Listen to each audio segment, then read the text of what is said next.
Bonsoir à tous. Quoi de mieux pour revenir à nos débriefs Ligue des Champions, qui est un match assez historique pour les deux clubs, pour l'Atalanta Bergame et pour le Real de Madrid.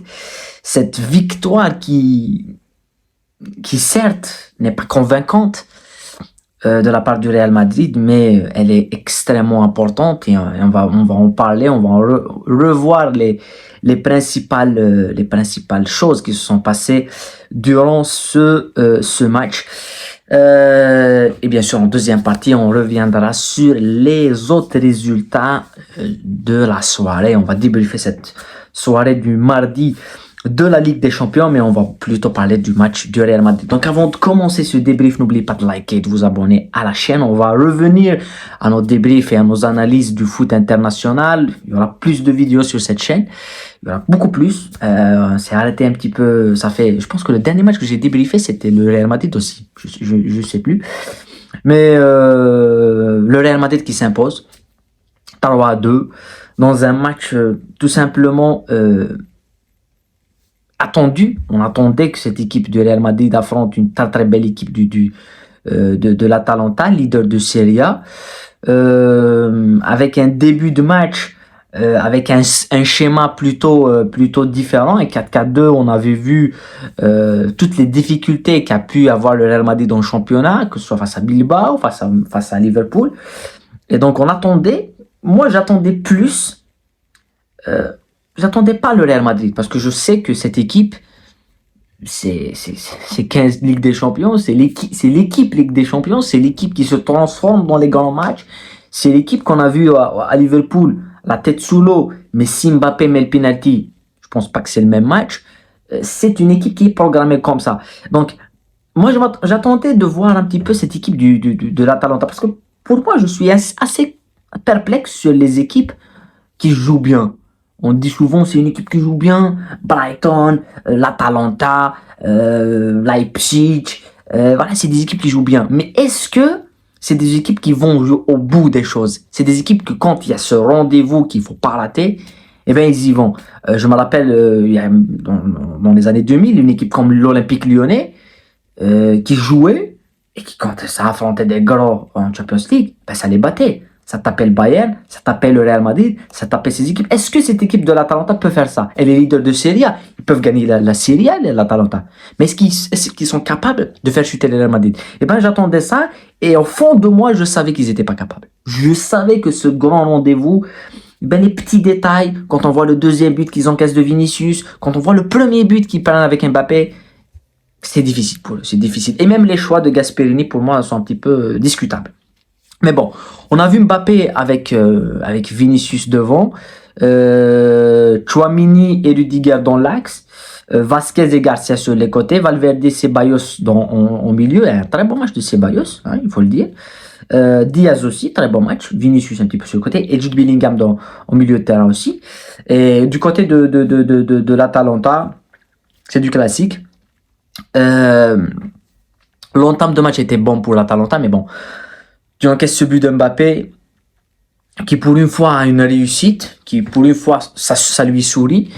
Mais le Real Madrid c'est faible, hein, c'est faible dans les transmissions.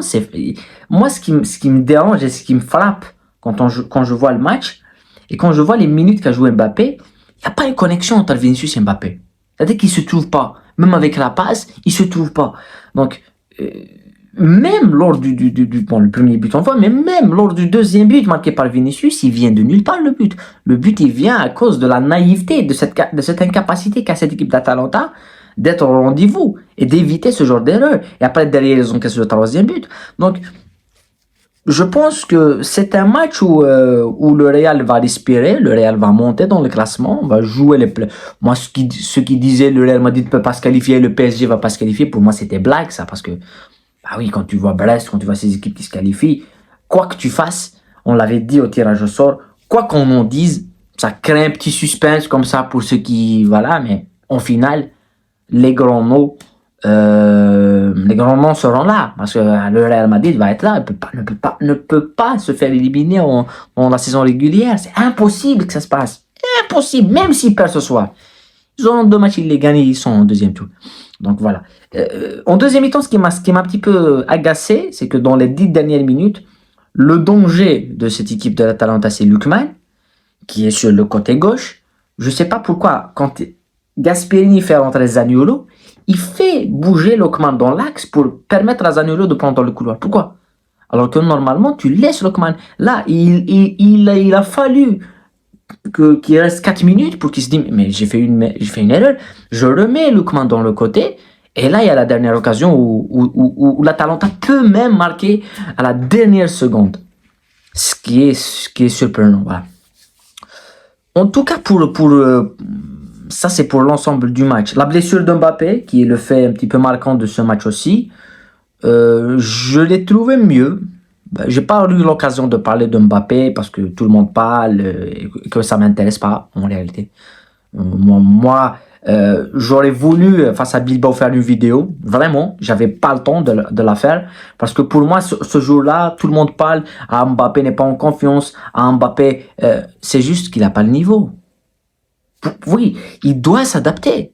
C'est un joueur comme les autres, il arrive dans une autre atmosphère. Parce que je me rappelle de Mbappé qui est resté sur le banc dans le classique français face à Marseille au Vélodrome et qu'il rentre et 2 minutes après il marque.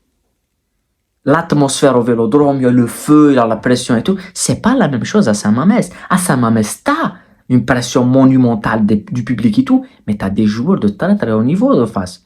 Le niveau est très très élevé. Bilbao a un meilleur niveau que Marseille. Bilbao a un meilleur niveau que beaucoup d'équipes de Ligue 1.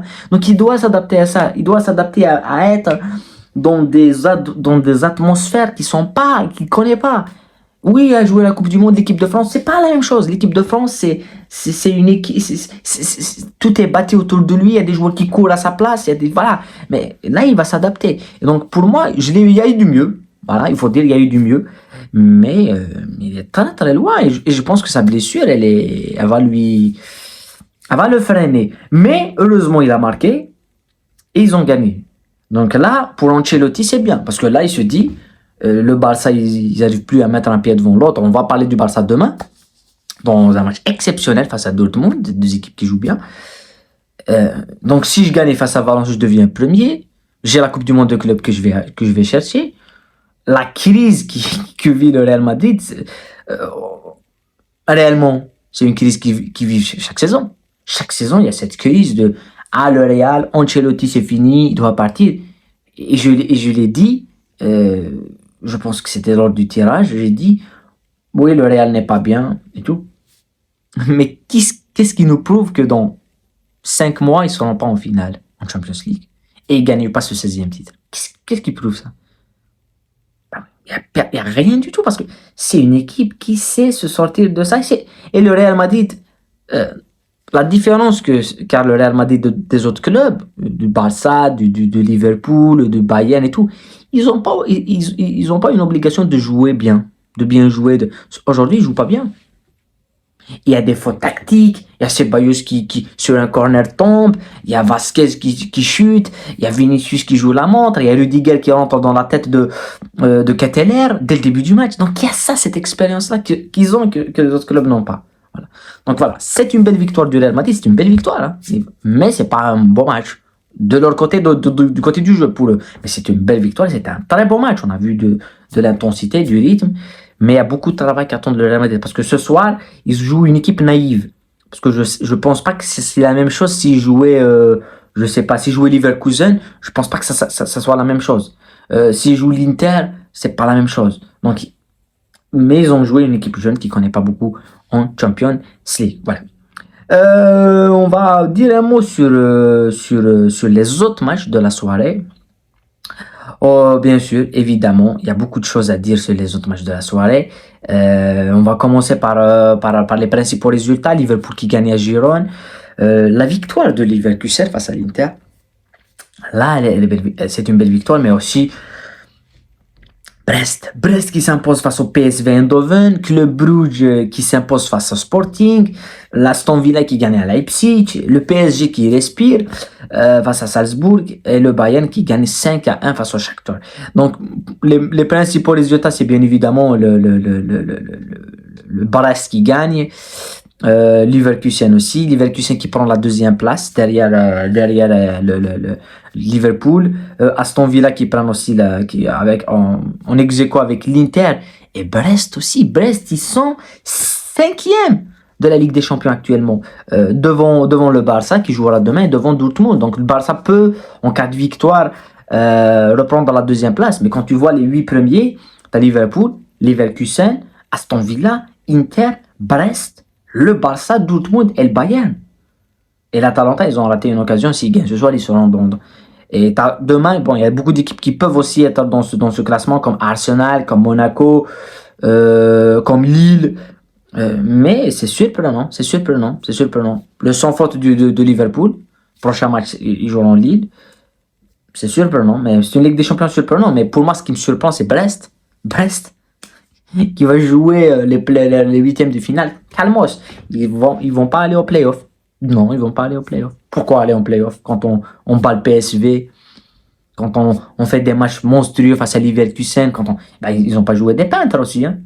Ils battent le PSV. Le PSV, ils ont fait des ravages au PSG. Voilà. Et quand tu vois le classement du PSG, le PSG, c'est 24e. C'est 24e, ex-aequo avec Feyenoord, Stuttgart. Il y a des équipes qui sont mortes, en réalité. Et le prochain match du PSG, je pense que ça va être City. Ça va être Manchester City. C'est pas fait pour le PSG, hein. Voilà, parce qu'il y a des équipes derrière qui sont à 7 points, comme Feyenoord, comme Stuttgart, qui vont jouer des équipes mortes aussi, Young Boys, Sturm Graz et tout. Donc s'ils gagnent, ils vont se qualifier aussi, hein. C'est une soirée assez surprenante, mais bon. Demain, on a aussi 2 beaux matchs, avec des matchs plutôt. Le seul match qu'on aura demain, c'est bien sûr le Borussia Dortmund qui affrontera le Barça, Juventus City, Arsenal Monaco. Match très intéressant. Voilà. On a vécu quand même une soirée assez belle avec tous ces matchs et tous ces revers de situation et cette victoire de Real Madrid à l'Atalanta. Prenez soin de vous, la paix sur vous et à très bientôt.